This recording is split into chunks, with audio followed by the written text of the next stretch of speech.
Hey guys, John Paulamy here, Actionable Intelligence. Today is Saturday, February 18th, and this is the weekly market update. As usual, the disclaimer, anything that you hear or see on this podcast or video is not to be taken as investment advice. I am not authorized by your government to give you personal investment advice. I'm not certified to do that. Please do your own due diligence, your own research. It's your money. It's your responsibility. Okay, so one of the things before I get into the slides I wanted to talk about was just a housekeeping issue.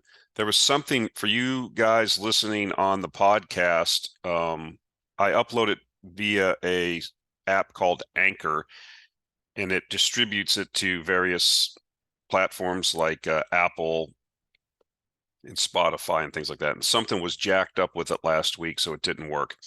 Was able to get it to upload yesterday. It was working fine. So I don't know if that was just a one-off or what the deal was, but hopefully going forward, we won't have any more issues with that. So let's get into this. This guy right here is the guy I follow on Twitter. He was also recently interviewed on Wealthion. He's an Italian guy. I forget his last name, but I would follow this guy on Twitter. He's pretty good.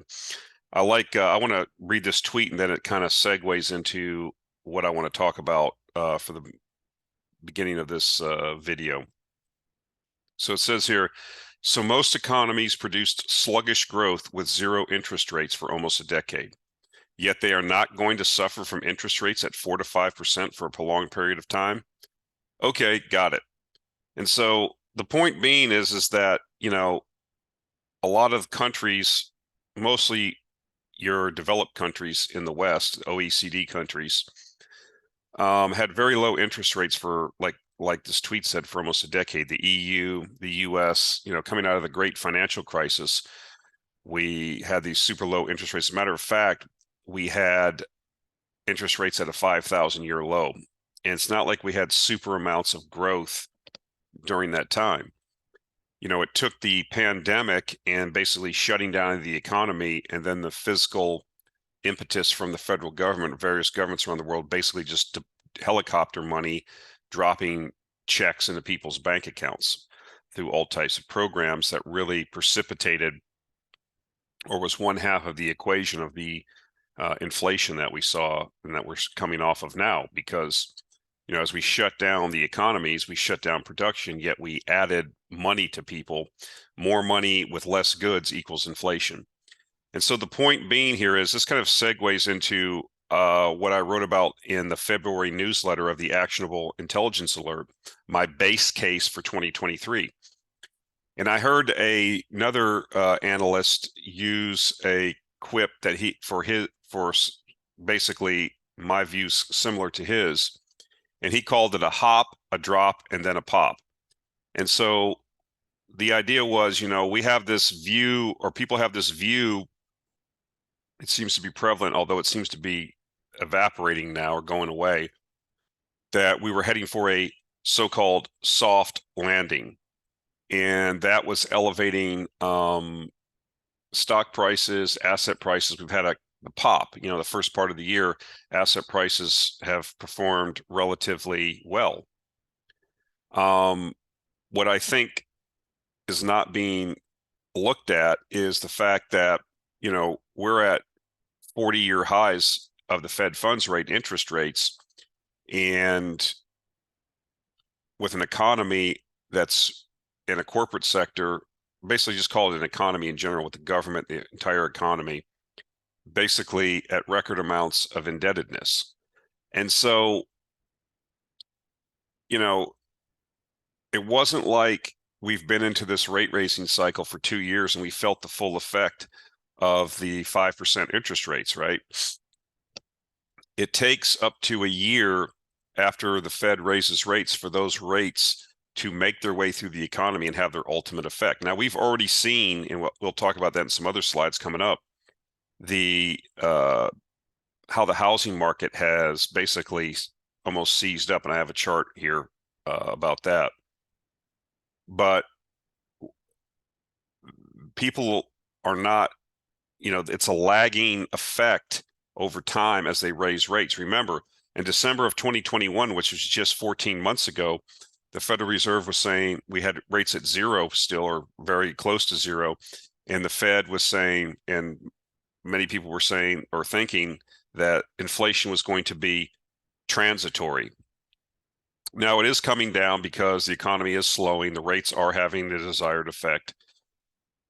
Not across the economy. Like a lot of people are harping on the jobs, well, the jobs, there's so many jobs out there. Well, that's another lagging indicator. Okay. That's the last thing you're going to see as the economy slows down. You'll see, when we look at the leading economic indicators or the Conference Board leading indicators, they've been down for like 10 months or something crazy, six consistently month after month. And the leading indicators have 100% accuracy in forecasting recession. So the point I'm making is I think that we're in that pop stage, which it's pretty much ending, where we had the pop because people were thinking, okay, well, the data is showing that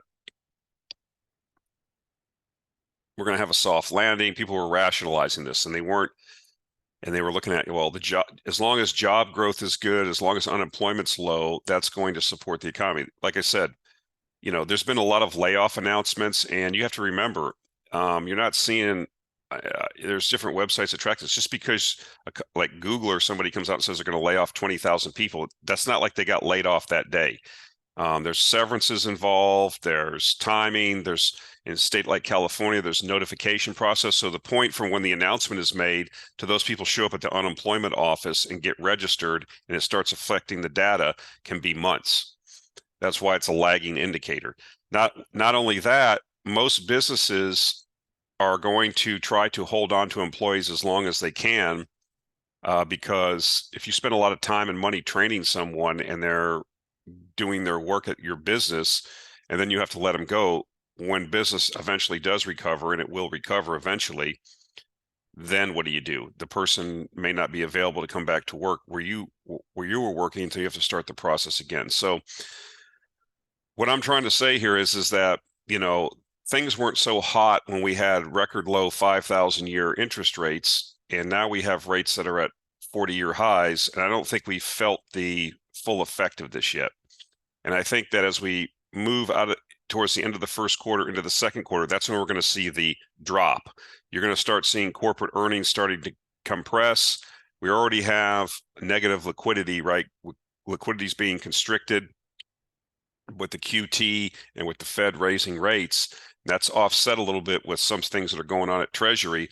But long term, as the months go by, that boa constrictor effect of squeezing the economy, I've already seen projects that would have went forward 2 years ago, a year and a half ago, when rates were a lot lower. Now that rates are up, your hurdle rate to get a project, or to get the certain IRR, internal rate of return, is down.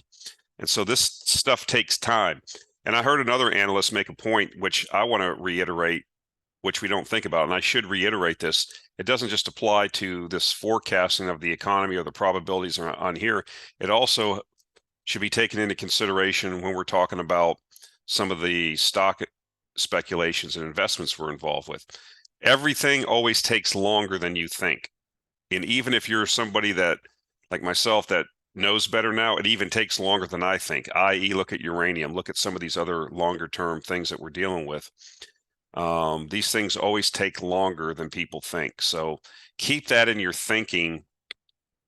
I think Wall Street doesn't have a tendency to do that. So this is kind of, and then I think, though, as we move the second and third into the fourth quarter, it's going to become very apparent that the economy is slowing down. You're going to see profits start to constrict. Multiples will then have to come down. Analysts will then be baking that in, and then the market's going to come down as that multiple compresses to compensate for those lower earnings. Okay, and that's why I think you could see, in a worst case scenario, maybe you could see the S&P come down by another 20 to 25%. That wouldn't be out of the question. It would be well within the norm of what we've seen in past recessions. So again, I'm not an economist. I'm not going to sit here and argue data points. Leading economic indicators are showing weakness. They're showing that in previous cycles has indicated recession. The housing market is basically frozen. You got a company like KBR that had 68% cancellations, I think they recently reported. That's way, way above what's normal. So you're getting these little vignettes coming out. So I'm looking at probabilities. And so we have the drop throughout and we still haven't seen like corporate high yield debt blowout yet. That's one of the things I was looking for with a lot of these zombie companies having to roll their debt, the inability to do that. And then, businesses starting to have to go into default and then be restructured.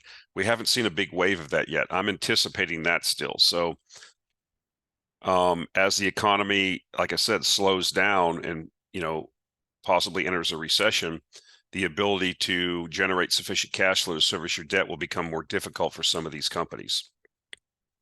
And then typically the rates go up for that junk debt and it blows out. And that's usually an indication also. That's when we can make a tremendous amount of money. Some of these things are going to lead to, if it plays out like I think, to tremendous opportunities for us as we come out of this and the reliquefaction restarts when the Fed eventually does pivot and starts doing QE and lowering rates. When they lower rates, they're not going to take them down in quarter point increments. They cut very rapidly. If you go back and look how it works. So there's an opportunity in bonds there, but you got to kind of get your timing right. Right now, there's really no hurry to go out. I mean, I'm building a list of stocks that I want to own outside of the portfolio that are longer term businesses, investments that I want to own for the long term. But I see no hurry to run in there, because if we're going to be looking at another 20 to 25% drop in the S&P, in a bear market, 95% of the stocks go down. Okay. Let me say that again. In a bear market, most of the stocks will go down, even ones that have good fundamentals, just because of the liquidity and the sentiment being, liquidity shrinking and the sentiment being horrible. It just drags everything down, right? That's where you have to get to that point of maximum pessimism, where all of the buy the dip people, all these people, speculators, are driven out and people like kind of give up on the market. And that's when you're going to be looking to enter. And that will coincide with remember, this markets are forward looking. So we have to look forward 6 months to a year. What's the market pricing in? And right now, I think that soft landing fantasy is going to start dissipating in the second, third, and into the fourth quarter. And then that takes us into a situation, I think, where people are going to be anticipating the Fed reversing course, pausing and reversing course. I'm hearing analysts saying, well, the Fed could take it up 2 more 25 basis points and they're going to hold it for a year or two. I don't see it. I don't see that happening. So because I think once the economy turns down, it turns down pretty quick and it starts feeding on itself. So again, I'm not an economist. I'm just trying to identify what the probabilities are, and then looking at the data points that are coming out that in the past have validated that. Now we got to be careful about confirmation bias and with timing. Okay. And that's why I don't think it's, if you have cash, there's nothing wrong with going on Treasury Direct and getting 4.5% and 5% T-bills. And you can go on there and get, I think the shortest duration's a month or maybe 2 weeks. I don't know. And you can still get, like over 4%, and you just keep rolling them until, it looks like this thing's going to turn around, and at least you're generating some decent return. I mean, why would you, if you can get four, I mean, I think I was even on Fidelity. You can go on there and look for CDs that have, I think, $1,000 increments with pretty decent banks that are paying, 3-month. They're paying a annual equivalent yield of, like, I got one the other day for like 4.45%. So there's nothing wrong with that, or getting T-bills, which are risk-free, a little bit over 4%, while you sit here and wait. You don't have to just keep it in an account where you're not getting any return.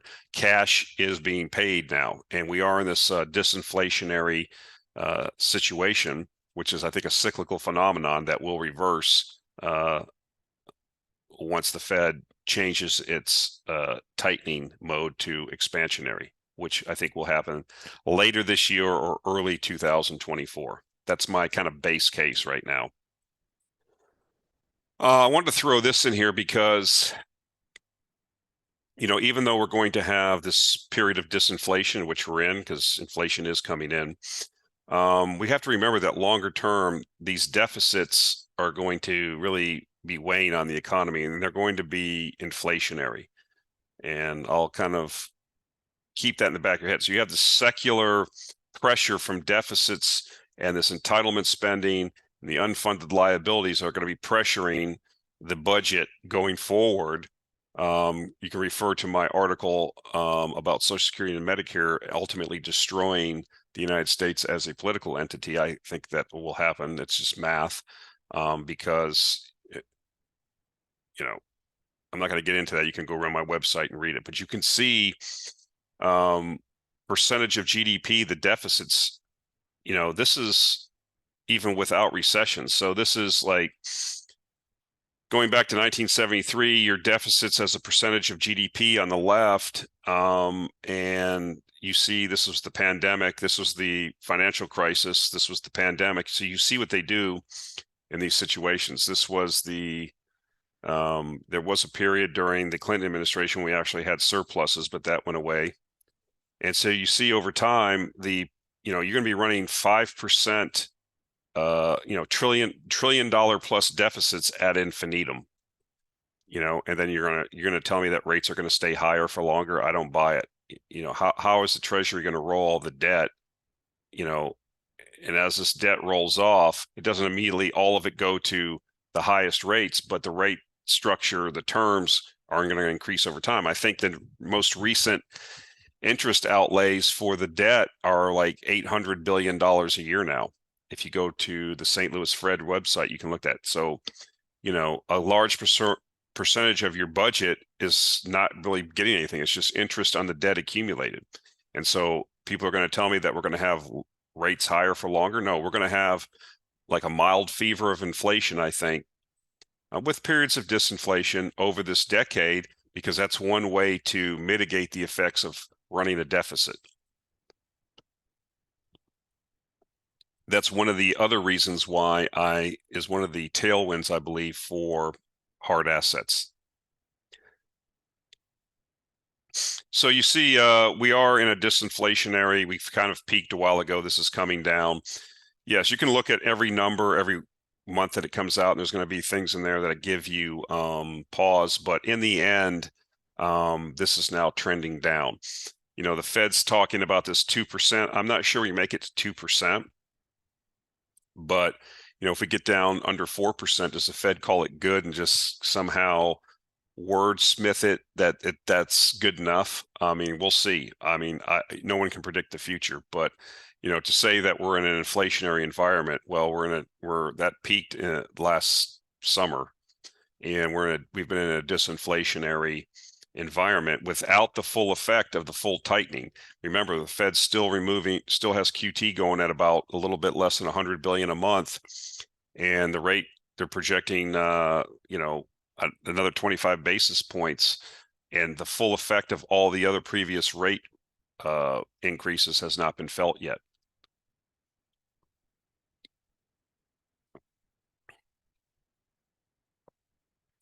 So this is the chart I want to show about existing home sales. This is just existing home sales.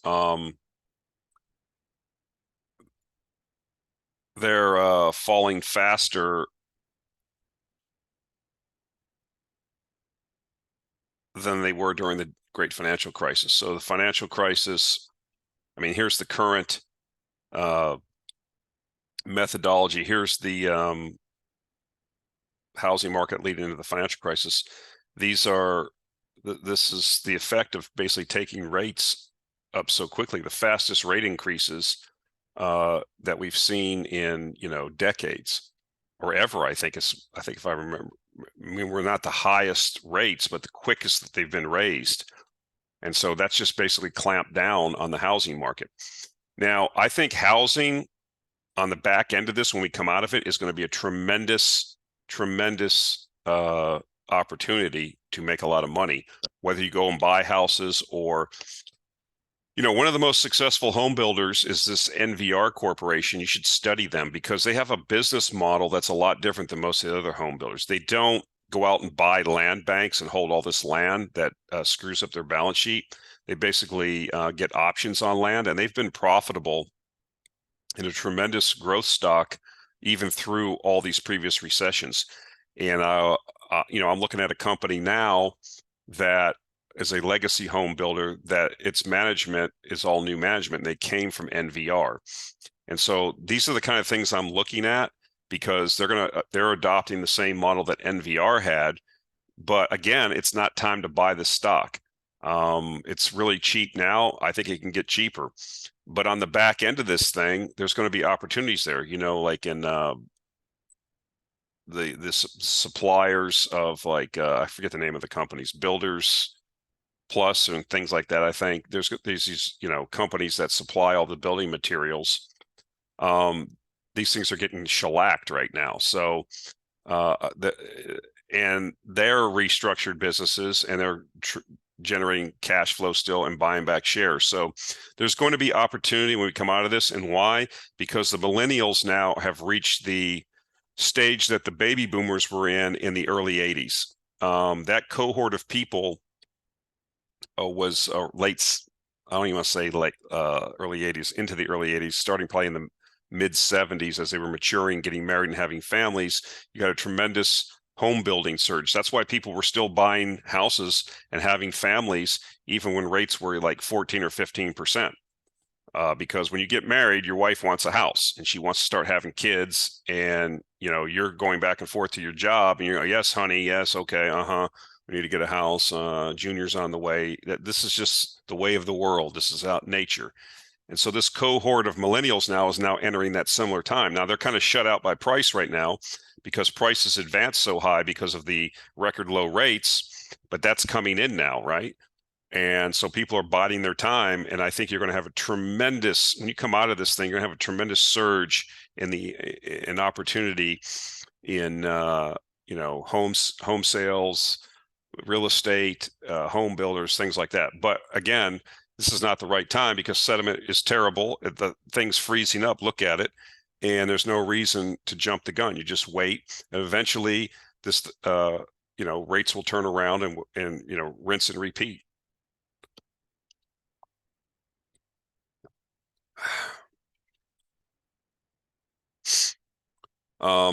So I got this, here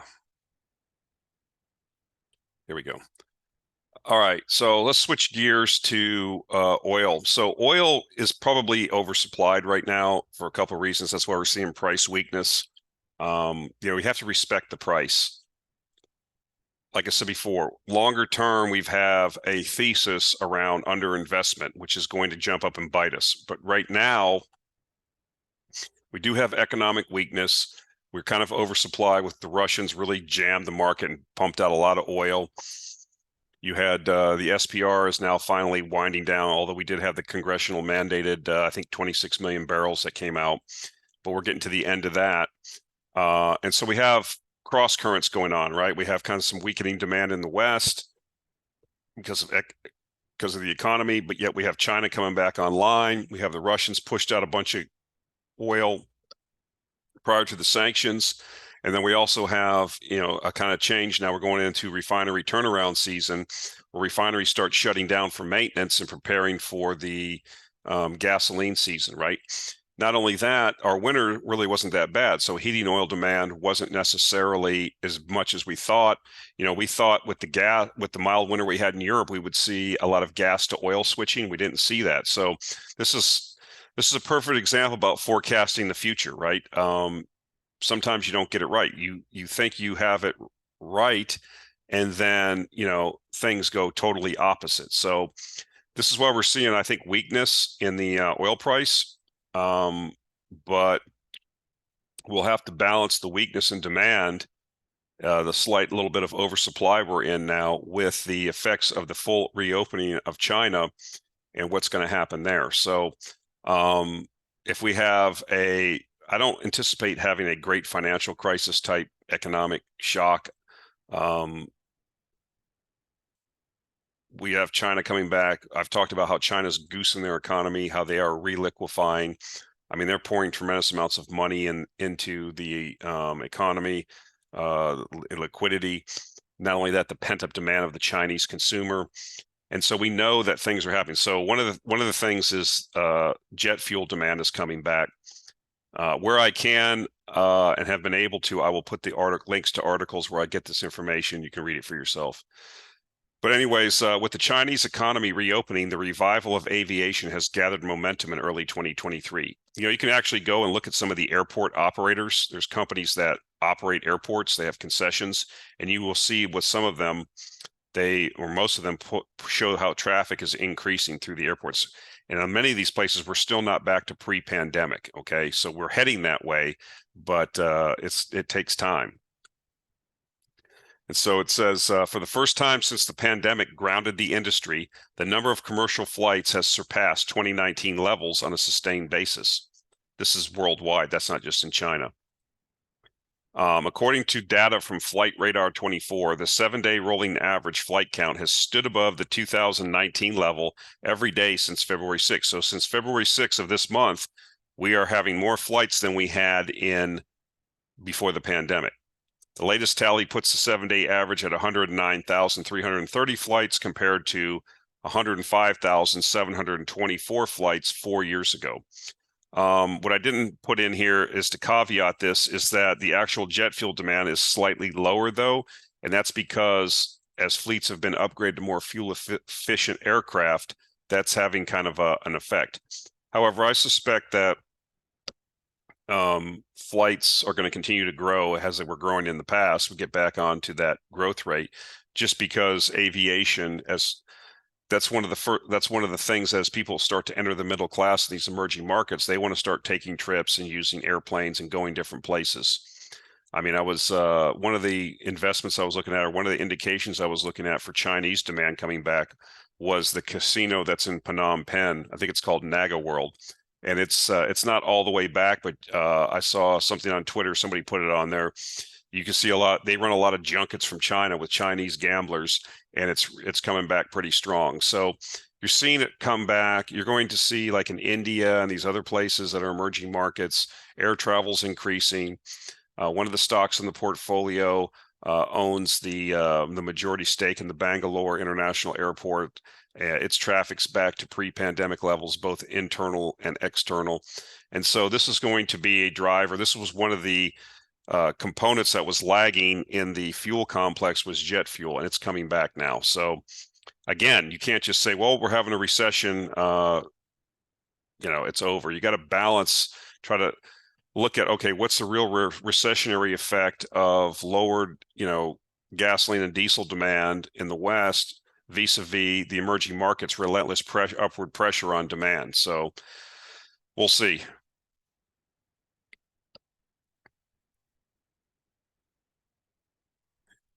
Okay, speaking of China, China to import record amounts of crude. I mean, one of the arguments I was seeing against the Chinese effect on oil prices was, well, they stockpiled all this crude during the pandemic, so they're not going to have to go back to market. That may have been the case, but what we're seeing is Chinese going out and paying for cargoes at a record pace. So it says China is expected to import a record amount of crude in 2023 due to increased demand for fuel as people travel more following the dismantling of pandemic controls and as a result of new refineries coming on stream. The prospect of strong demand from the world's biggest importer will be another bullish factor for an oil market already supported by the OPEC Plus Producers Group's output cuts and Western sanctions on Russian exports. Jet fuel consumption, according to Sun, would reach 90% of pre-pandemic levels by the end of 2023. So another data point. One of the things that has done very well in our portfolio, and I'm tracking it more to luck, being in the right place at the right time, we had several holdings in crude tankers, operators of Suezmax and VLCCs, which are very large crude carriers, and also one company that's called a clean products tanker company. It just ships like refined products and chemicals. and that stock has taken off. Why? Because there has been a low amount of tankers built, and as tankers are retired, it's a supply and demand situation.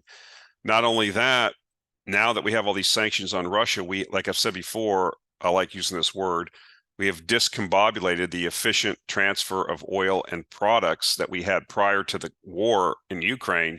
And now, because of sanctions, we've had to reroute the supply chains with a limited amount of ships. Okay, this amount of ships that we had was sufficient when we had everything as efficient as possible. When you were loading product and Baltic ports in Russia and taking it over to Baltic ports in Germany and Poland and the Netherlands. Okay, now you can't use that anymore. You have to bring oil from India or these refineries in China or the Middle East, and so you have more days, more ton miles, as it's called.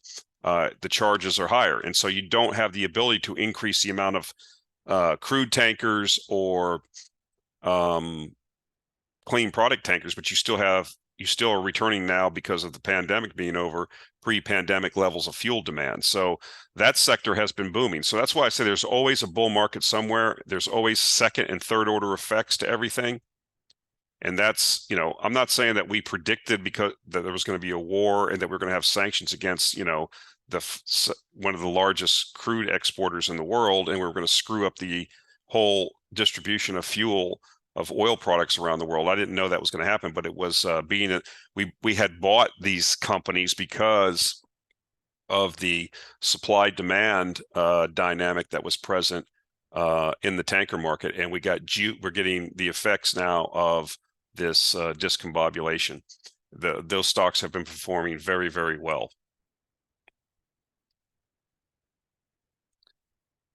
IEA boosts global oil demand forecast. Now, a lot of people dunk on the IEA. They say they're never right, but we have to base our thoughts on something. Okay, so again, we have to be careful of confirmation bias, and a lot of times the IEA gets it wrong. But we're seeing it already, like I said, in the rates for crude tankers.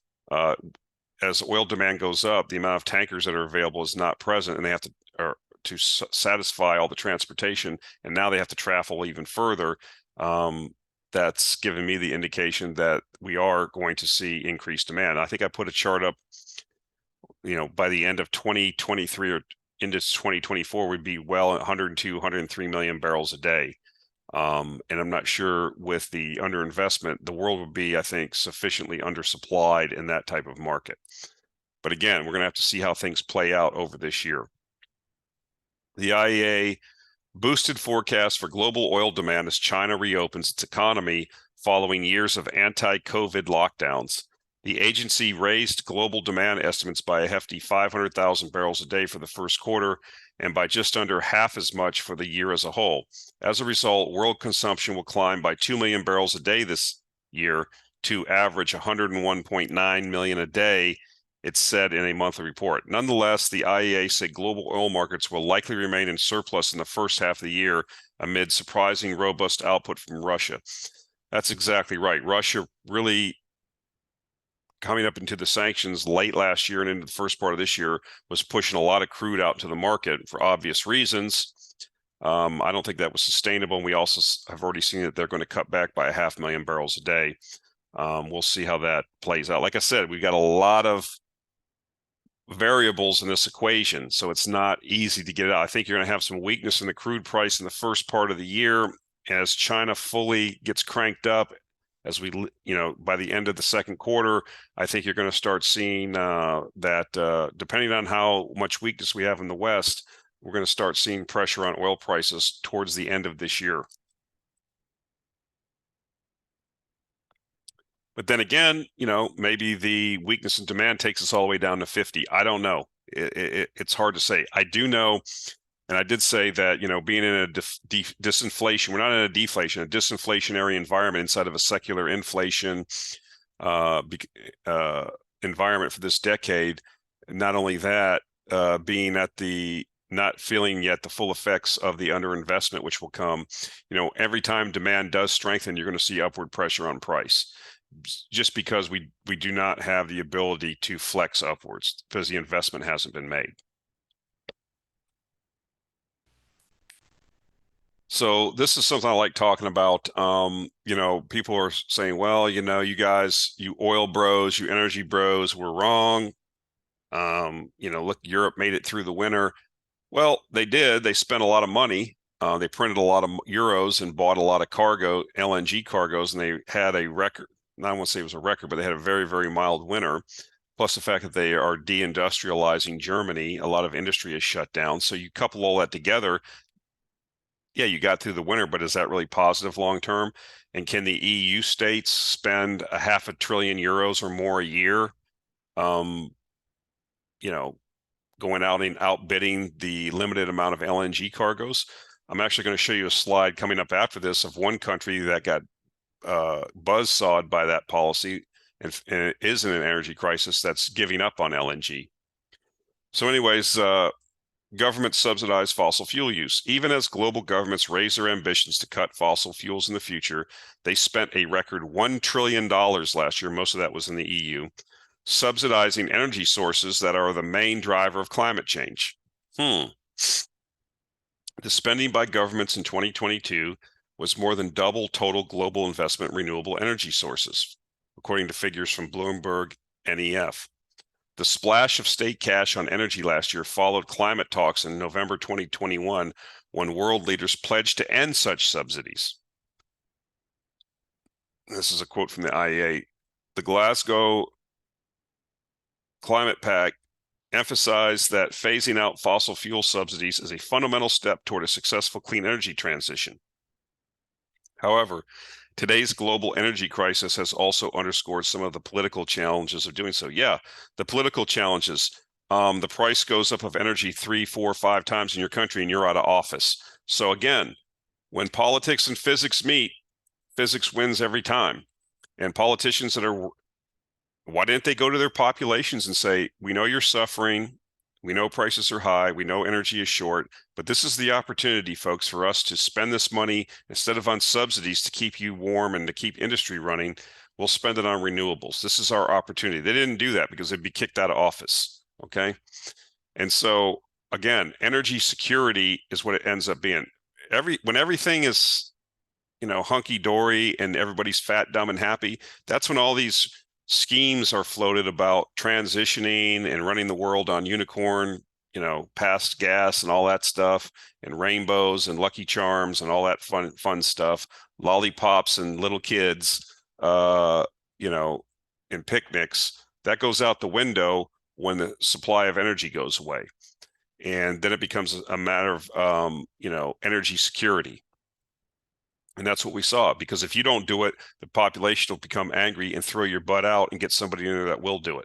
Because reality is reality, facts are facts. And so why does that matter? Well, Pakistan, maybe Europe didn't suffer, but a country like Pakistan with 200 million people did suffer.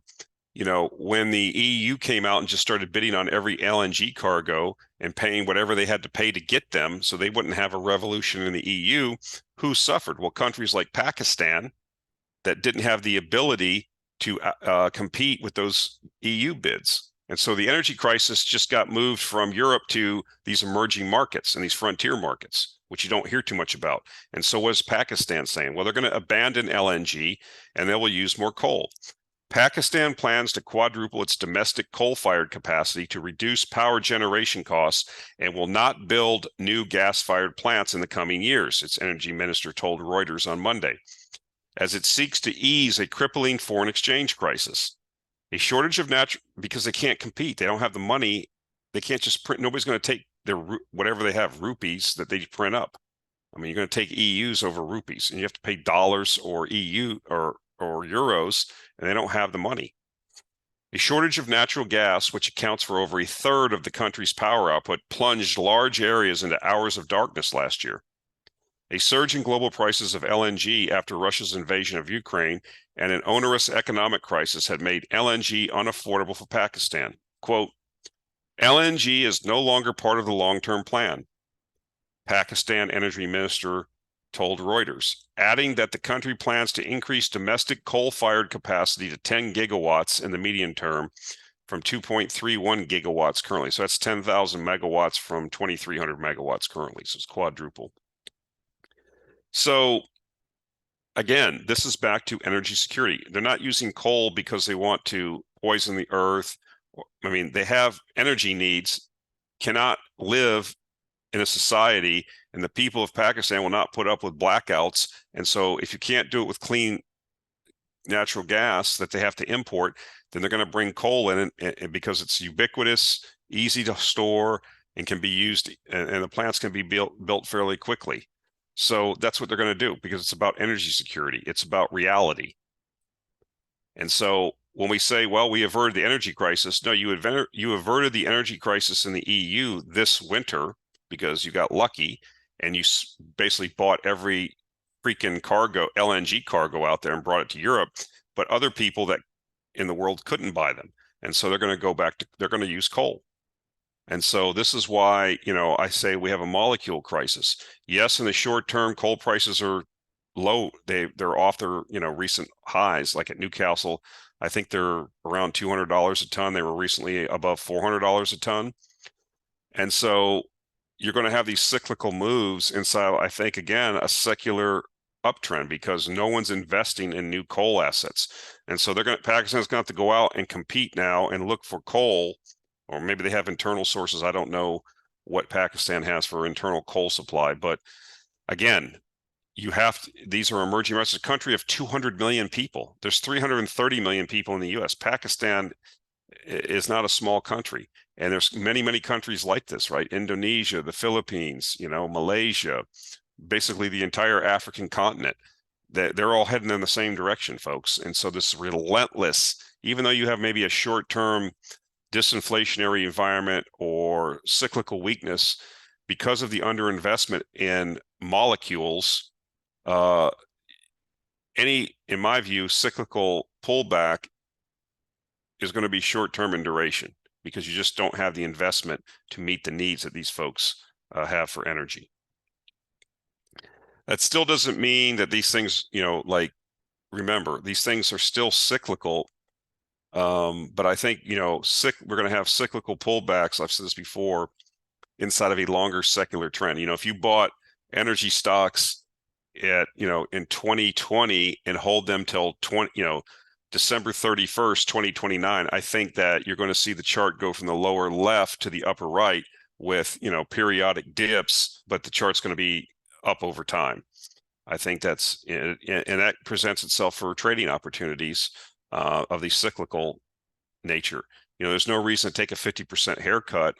But again, it just depends on your particular constitution, your ability to trade, what you want to do. I'm not that good of a trader, although, if something's up 5, 6, 7 times in my portfolio, I have a tendency to trim some profits. I'm not going to, that's just dumb at some point, right? So when you have multi-bagger situations, it's probably a good idea to take down some of that money and just lock in your profit.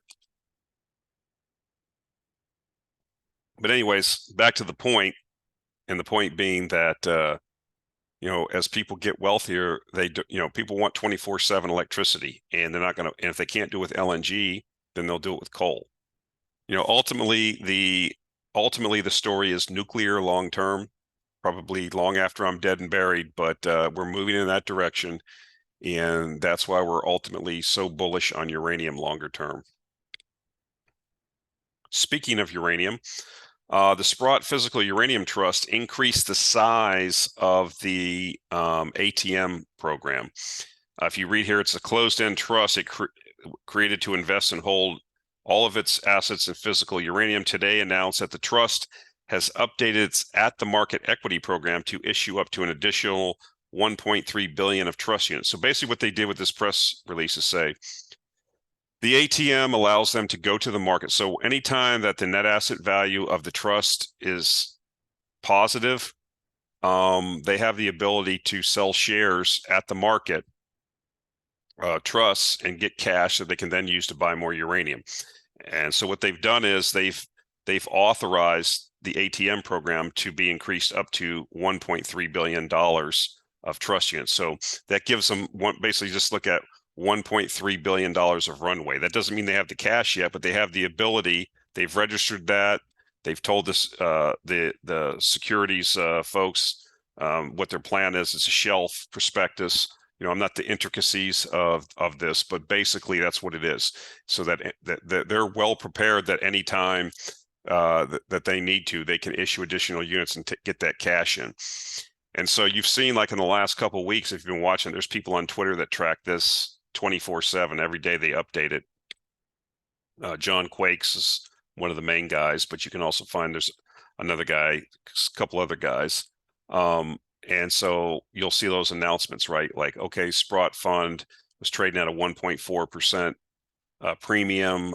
Sprott issued so many shares, brought in this. I think that right now they've got like 40 something $million sitting in the bank, and they're out there, buying 100,000 pounds here, 200,000 pounds there. So again, they're slowly but surely hoovering up the available spot market of uranium, keeping that upward pressure.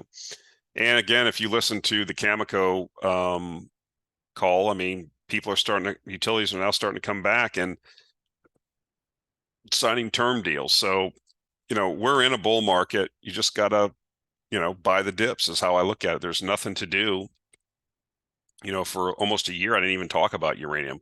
We had the pullback.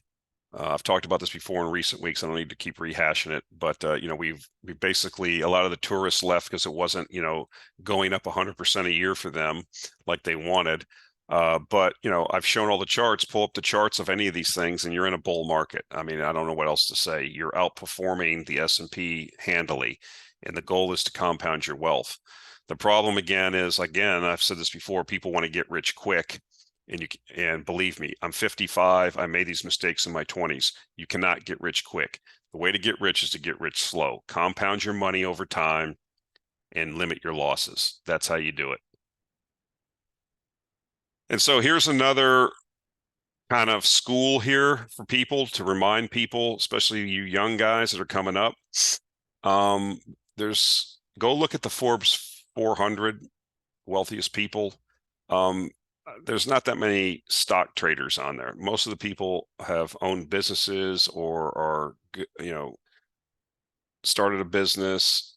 So what you need to do is you have to understand, again, I've reiterated this before, but I'll say it again. When you buy, the purpose of being an investor, you have to be long-term, because what you're doing, it's like, say you were going to start a business. Like I was looking at buying a business, okay, recently.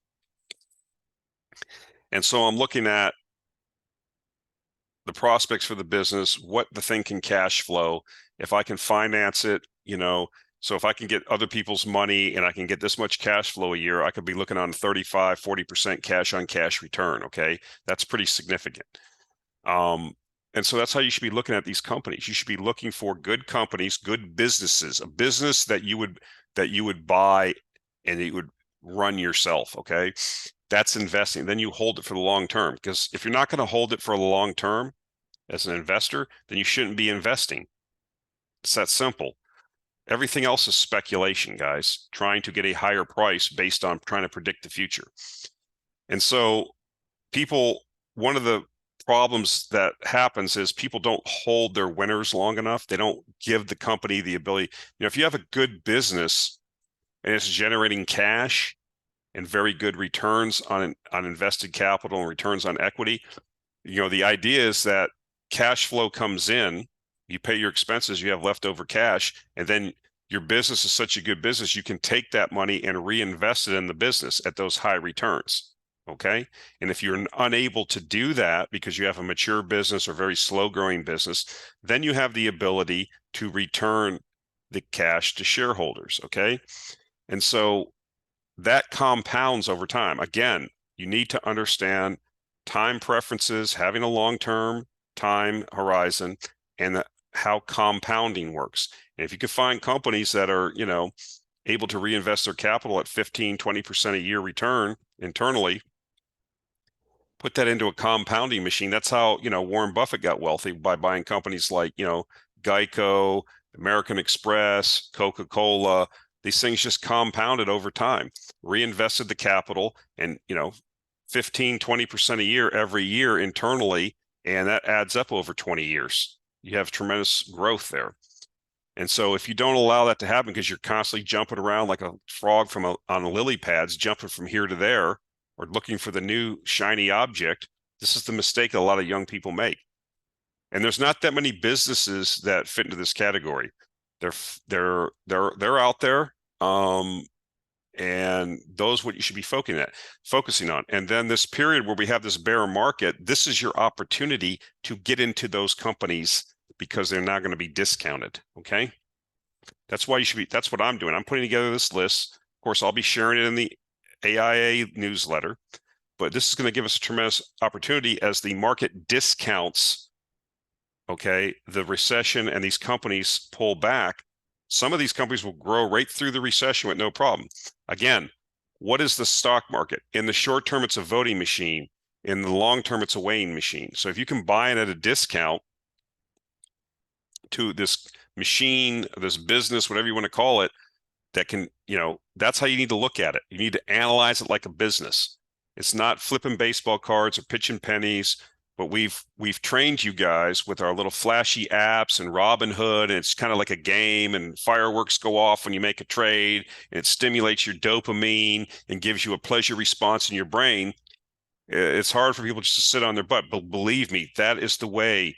Believe what I say. Don't waste your time. If you're in your early 20s and you can grasp these concepts now and then compound over time, you have that longer runway. You don't want to learn this when you're 45 or 50. Okay. The best time to plant a tree was 20 years ago. When's the second best time? Today. So let that time work for you. Identify those good companies. You have a tremendous opportunity now because we're in an economic weakness. The market is weak. Things are being discounted. Now you'll have that opportunity to do your homework and prepare your buy list because these businesses are going to go on sale because of the market sentiment and the liquidity constricting, and people get scared out. I mean, most people, why would they be investing in the stock market when you can get 5% on short-term T-bills risk-free? I mean, that should tell you all you need to know. But as they reliquify the system, which they inevitably will, we get the next upcycle. That's, and like I said, many of these businesses, you'll start reading about them now. Their businesses might be slightly affected, but if they have a good business model, they'll go right through, like that home builder I talked about, NVR. Look at them during previous recessions. They grew right through recessions.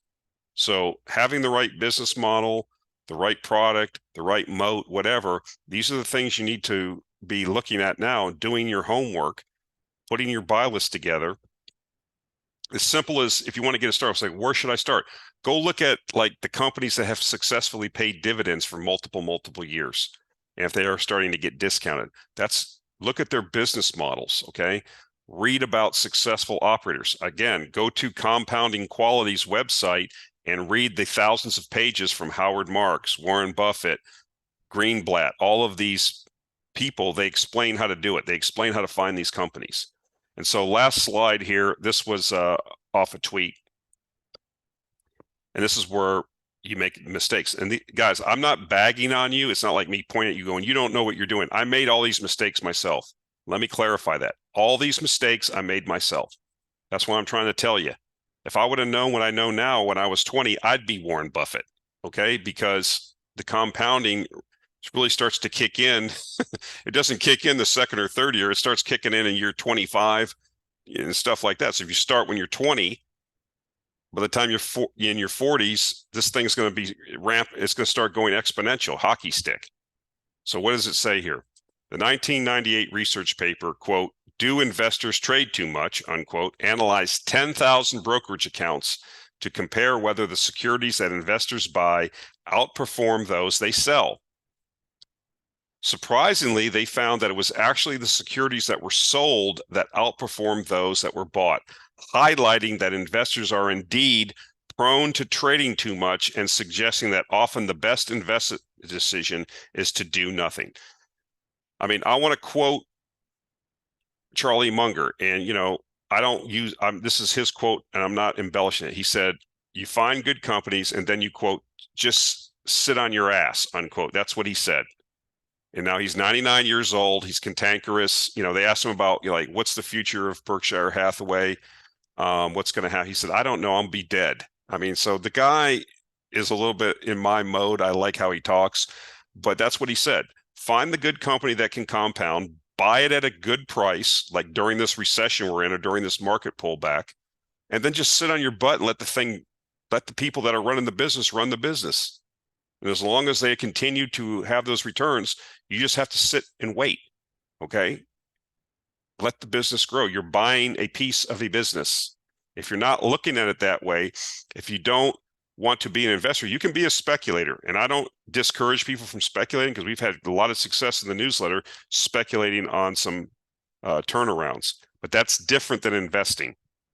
And we are setting up for an opportunity here that will allow investors to purchase good companies that are being well run and have good business models at a discount and set you up for that longer term investment returns. So that's it. That's the school for this week. I'll try to include more of this stuff. I don't know if people like it or they don't, but I really want to get these messages across to folks because this is where the real, it's not about if I give you a stock name or something like that. If you understand these kind of concepts, I've taught you how to fish. Okay. If you know how to fish, you'll never go hungry. If you're just relying on me or somebody on the internet to give you stock picks, like like I've talked about those degenerate guys at the dog track that are looking for a hot tip, that's not going to get you anywhere. You need to understand, success leaves clues. Where you're going in your investing journey, many successful people have already been, and they're giving it to you on a silver platter. They're giving you the model. Okay. They're telling you how to do it. And most people don't go and look at it. It's not hidden. It's not like unknown. Okay. It's hard to do. It's like losing weight. Everybody knows how to do it, but people don't want to do it because it's hard to do. Not stuffing your face with food and sitting on your butt is not how you lose weight. It's, portion size, intermittent fasting, exercise. That's how you lose weight. And then you have to have the willpower to do it. Or as Charlie Munger says, sit on your dead butt and just let the thing compound. All right, guys, that's it for this week. Again, appreciate all of the subscribers. Channel continues to grow. Leave comments. I'll try to answer them. I do look at the comments and I do answer them as best I can. Don't ask me about individual companies. I really can't comment for the most part. If you want to know how we take the concepts that we talk about in these videos and translate them to actual investment and speculative situations, that's what the Actionable Intelligence Alert newsletter is for. If you want to subscribe to that, it's $150 a year. It's a link in the show notes. So take a look at that if you're interested. Other than that, that's it for this week. Appreciate it. We'll talk to you next week.